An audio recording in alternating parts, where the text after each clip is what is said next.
Hi అండి. కోనసీమ కొబ్బరి పచ్చడి అండి. చాలా టేస్ట్గా ఉంటుంది. వేడివేడి అన్నంలో వేసుకుంటే చాలా ఇంక వదిలిపెట్టమన్నమాట.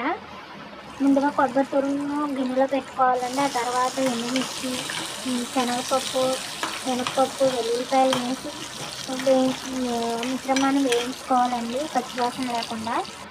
ఆ తర్వాత కొంచెం చింతపండు వేసి ఇది చల్లారిన తర్వాత మిక్సీలో గ్రైండ్ చేసుకోవాలండి. చేసుకున్న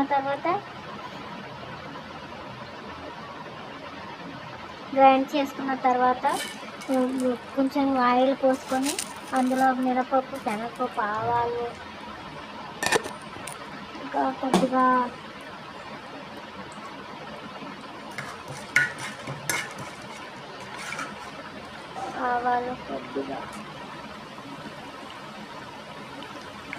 కొద్దిగా కరివేపాకు వేసుకొని బాగా పచ్చివాసన లేకుండా వేయించుకోవాలండి. అది